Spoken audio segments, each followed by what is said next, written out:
Una descripción temprana, pero adecuada de la claustrofobia es un miedo morboso a los espacios cerrados o confinados que puede dar lugar a un ataque de pánico o histeria de ansiedad. Este trabajo pretende profundizar en la subcategoría del fenómeno de la fobia llamado claustrofobia e investigar los principales efectos que puede causar cuando una persona experimenta estas reacciones de miedo drástico e irracional. También se propone investigar posibles soluciones para reducir la experiencia de la claustrofobia en quienes la padecen. Las principales categorías de fobia se dividen en 5 diferentes subcategorías. Estas categorías intentan abarcar todo tipo de fobias, pero se diferencian entre sí en varios aspectos importantes. Estas son fobia a los animales, como por ejemplo el miedo a las serpientes o las arañas, fobia al entorno natural, fobia a las inyecciones y fobia situacional. Un ejemplo típico de un problema causado por la claustrofobia se encuentra en los estudios de resonancia magnética, que son un entorno ideal de confinamiento que puede provocar reacciones claustrofóbicas en personas que antes no sufrían síntomas similares. Esto crea una distracción de pérdida de tiempo y dificultad económica para las ciencias médicas, que a diario recurren a los exámenes e investigaciones con las ayudas de equipos de resonancia magnética, ya que muchas sesiones no pueden completarse debido a las interrupciones en forma de reacciones claustrofóbicas, que a su vez crea la posibilidad de convertirse en un trastorno de claustrofobia. Fobia. El miedo habitual es algo completamente normal, un rasgo que se desarrolla dentro de nosotros con el fin de mantenerse alejado de peligro. Este rasgo es también altamente adaptativo, de modo que somos capaces de reconocer nuestras amenazas y situaciones peligrosas. El miedo es algo que nos hace hacer algo que normalmente no haríamos, aunque al tener miedo cambiamos nuestro comportamiento real para evitar lo que nos da miedo. Para que un miedo se denomine fobia, según el DSM-4, algunos requisitos que deben de cumplirse son que la persona debe sufrir una ansiedad exagerada o una irrazonable ansiedad hacia un objeto o situación específica. La persona debe ser consciente de que la ansiedad es irracional. Por último, estos criterios tienen una duración de al menos 6 meses antes de que se pueda denominar una fobia. Una persona que cumple estos requisitos es entonces clasificada que padece el trastorno de una fobia. Los 5 principales subcategorías fóbicas son según la DSM-4. La primera categoría es que la fobia a los animales o a los insectos que se desencadenan sobre todo en los niños, pero en esta categoría se incluyen todo tipo de fobias a los animales. La segunda categoría de fobia es la fobia al entorno, fobia ambiental, que son las fobias al entorno natural como a las alturas y también se asocia a determinadas situaciones meteorológicas o el miedo exagerado al agua también se incluye dentro de esta categoría. La tercera categoría de fobia es la fobia a la sangre, que es la fobia de una persona que reacciona con miedo a la visión inmediata de la sangre o de una herida. Este miedo también desencadena ante inyecciones o procedimientos médicos invasivos. La cuarta categoría es la fobia situacional, como la fobia a los espacios cerrados y también la fobia dental y el miedo a volar forma parte de las fobias situacionales. Este tipo de miedos inmensos se desarrollan más comúnmente en la infancia, pero también existe el riesgo de desarrollar esta subcategoría particular de fobia. Aunque estas teorías de la fobia se remontan hasta tiempos de antaño, se han descubierto que las fobias son psicológicamente reversibles. Los trastornos fóbicos suelen compararse con los trastornos de pánico y el trastorno de estrés postraumático, entre otros. Claustrofobia. Las personas que padecen claustrofobia no tienen miedo de los espacios cerrados en sí, sino que tienen más miedo a lo que pueda ocurrir en un espacio cerrado, en las áreas confinadas, que a menudo se ejemplifican como habitaciones pequeñas o cerradas, sótanos, túneles u otros entornos similares que restringen o impiden el movimiento. ¿Por qué es tan común que la gente tenga miedo a estos lugares? Se ha escapulado y las reacciones de claustrofobia se asemejan a las reacciones observadas en los animales a los que les es imposible escapar de un espacio confinado. Esta es una posible forma en que la claustrofobia podría explicarse como un miedo vestigial que impide escapar cuando una persona se siente amenazada. Este comportamiento de los pacientes claustrofóbicos de sobreestimar las probabilidades de experimentar situaciones claustrofóbicas se entiende con las llamadas reglas de oro. La primera regla es la disponibilidad. Esto significa que los claustrofóbicos tienen acceso más fácil a los recuerdos de experiencias traumáticas de situaciones claustrofóbicas. La segunda regla es la simulación, que las personas que padecen claustrofobia pueden estar más inclinadas a imaginar vivamente escenarios que influyen en una situación claustrofóbica. La tercera regla es la representatividad. La tendencia de las personas que sufren la claustrofobia es sobreestimar el número real de resultados negativos de situaciones claustrofóbicas en comportamientos con la relativa de las situaciones mostradas en las estadísticas. Síntomas. En concreto, los síntomas más típicos de la claustrofobia son la dificultad para respirar y el miedo a asfixiarse o a no poder moverse. Los síntomas de la claustrofobia se manifiestan en diferentes niveles. En el nivel fisiológico se presenta la aceleración del ritmo cardíaco, palpitaciones, sensación de ahogo, mareos y sensación de desmayos, así como la sudoración, nerviosismo y temblores. En el nivel cognitivo se presenta la ansiedad, dificultad para pensar con claridad en esa situación, pensamientos irracionales y catastróficos, pensamientos sobredimensionales sobre el peligro real de la situación, pánico y terror, y ansiedad anticipatoria ante la posibilidad de tener que permanecer en esta situación. En el nivel conductual se presentan conductas de evitación o escape en las situaciones asociadas al miedo y la búsqueda incesante de salidas si están en lugares pequeños. Consecuencias. Para muchas personas el sufrir claustrofobia es invalidante, porque les permite normalizar situaciones del día a día poniendo mucho esfuerzo en evitar situaciones en las que pueden anticipar quedarse encerrados.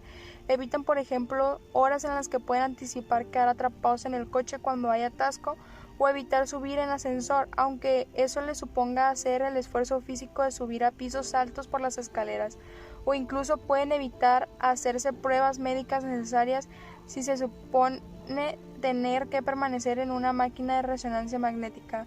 Para las personas que padecen claustrofobia, a menudo desarrollan una baja autoestima porque se ven a sí mismos incapaces para hacer actividades que las demás personas hacen con toda naturalidad. Componentes y cogniciones. La teoría de que la claustrofobia se divide en dos miedos diferentes sugiere entonces que la claustrofobia podría ser solo un miedo a lo que podría suceder si uno, por ejemplo, quedar atrapado en un ascensor, sino también un miedo a tener una reacción claustrofóbica al quedar atrapado en un ascensor. Sin embargo, no son los dos únicos miedos. Estudios han sugerido que además del miedo a la restricción y asfixia, existe también un tercer miedo, el miedo a perder el control que permite el comportamiento claustrofóbico.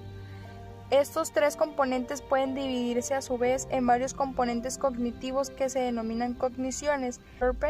Salko-Oistic y Dickner distinguió las diferentes cogniciones para separar los miedos que son principalmente percibidos por los pacientes que se someten a una resonancia magnética. De las pruebas de 6 miedos potenciales, 3 pruebas obtuvieron resultados significativos: el miedo a la asfixia, el miedo a sufrir daños por la máquina y el miedo a perder el control. Claustrofobia en la neurociencia cognitiva. El espacio cercano es comúnmente definido como el área que rodea al cuerpo. Existe una conexión entre el espacio cercano de una persona y su susceptibilidad a síntomas claustrofóbicos. Un estudio de Etkin y Wager hizo una diferenciación entre el trastorno de estrés postraumático, el estrés de ansiedad social y las fobias específicas, en el que encontraron una gran diferencia entre el estrés postraumático y los otros trastornos. Lo que separaba el trastorno de estrés postraumático de los otros trastornos era que indicaba una hiperactividad en la amígdala, la insulina, la corteza prefrontal, la corteza cingulada anterior, rostral y dorsal y el tálamo. Estas últimas áreas son conocidas por tratar con la experiencia y la regulación de las emociones. Esto contrasta con la ansiedad social y las fobias específicas, que solo mostraron hiperactividad en la amígdala y la insulina. Tratamientos disponibles para la claustrofobia. Hay muchos tratamientos diferentes para el trastorno de la claustrofobia. Algunos de ellos tienen como objetivo la recuperación permanente del miedo que persigue a la persona afectada, y otros tratamientos pretenden reducir temporalmente el riesgo y la incomodidad de la claustrofobia. Terapia cognitivo-conductual.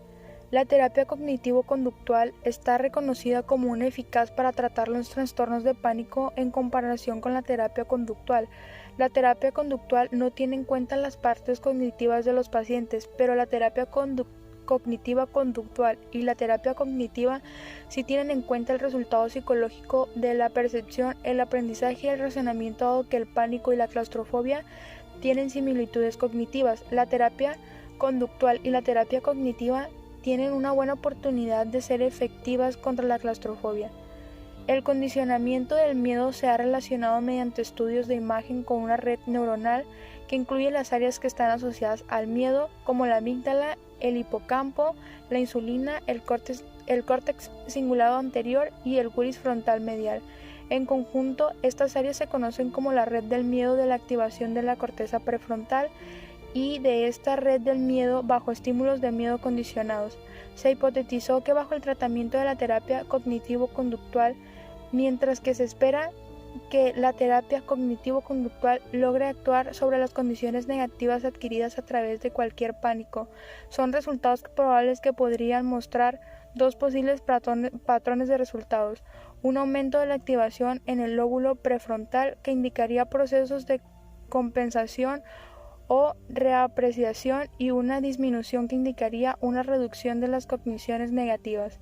En el tratamiento agudo de todas las fobias, la terapia cognitivo-conductual ha sido reconocida recientemente como una herramienta eficaz para ayudar a los pacientes a evaluar sus miedos reales a nivel razonable. Hipnosis. La programación neurolingüística PNL es un tratamiento no muy utilizado contra los trastornos de ansiedad como las fobias y es bastante similar a la hipnosis normal. La idea en la que se basa la PNL es que las personas arrastran ciertas experiencias traumáticas que desencadenan reacciones fóbicas cuando asocian subjetivamente la situación actual con su experiencia traumática. La tarea de la PNL es reorganizar las asociaciones de, por ejemplo, lugares confusos a algo positivo o al menos a algo que no desencadene el recuerdo traumático tan fácilmente. Simulación virtual. Uno de los métodos más recientes para tratar la claustrofobia es dar a los pacientes la oportunidad de enfrentarse a sus propios miedos en un entorno seguro. La forma en la que la simulación virtual funciona es proporcionando al paciente una realidad virtual computarizada que él pueda manipular, lo que con el tiempo debería sensibilizar al paciente a su fobia, dándole al paciente la oportunidad de luchar contra su fobia. En un caso de estudio de una mujer de 43 años que pasó por 8 sesiones de realidad virtual, el resultado del tratamiento fue que la mujer fue capaz de someterse a una tomografía computarizada, que antes era imposible en las razones teóricas. Gracias a esta tecnología, el paciente es capaz de enfrentarse a su fobia con pasos más pequeños en comparación con lo que sería posible en el mundo real. Sin embargo, aunque este método permite al paciente superar sus fobias más fácilmente, en otros estudios indica que la mejora es mínima para soportar situaciones claustrofóbicas a largo plazo.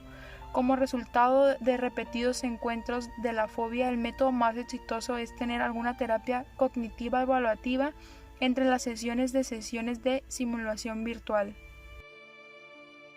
Sedación. En los pacientes que tienen miedo a entrar en lugares cerrados, los sedantes se han utilizado como alternativa para reducir el número de interrupciones prematuras de las sesiones de radiación magnética. Desgraciadamente, la sedación común causa problemas a la eficacia de la exploración de un paciente sedado que debe ser vigilado todo el tiempo mientras está dentro del escáner, ya que los efectos de los sedantes pueden durar mucho más que el escáner y que la propia exploración, lo que provoca lagunas no deseadas entre las sesiones. No obstante, existen sedantes alternativos, como el midazolam en aerosol, que se utiliza a menudo debido a su corta duración de alrededor de 30 minutos. El aerosol de midazolam es más eficaz administrado por la vía intranasal para evitar el sistema portal. No obstante, el midazolam en aerosol también puede administrarse por vía oral o rectal para obtener un efecto sedante reducido. El midazolam en spray también tiene un efecto positivo en las reacciones de ansiedad general, por lo que se utiliza en procedimientos dentales y endoscópicos. El problema de los sedantes viene cuando se utilizan en sesiones de imagen de radiación magnética y se pide a los participantes que realicen ciertas tareas mientras se les escanea en este caso. Los resultados de las sesiones de IRM pueden verse alterados, ya que el paciente está bajo el efecto del sedante. Conclusión. El tratamiento más fiable para minimizar tanto el trastorno completo como las reacciones individuales de claustrofobia es, según nuestras conclusiones, la terapia cognitivo-conductual, ya que es un tratamiento seguro y en comparación con las otras alternativas presentadas anteriormente, barato pero eficaz. Y aunque no está exenta de defectos, dado que otros tratamientos muestran deficiencias fatales en cuanto a seguridad, credibilidad y suficiencia económica, la terapia cognitivo-conductual es, para nosotros, el mejor tratamiento para la claustrofobia hasta el momento.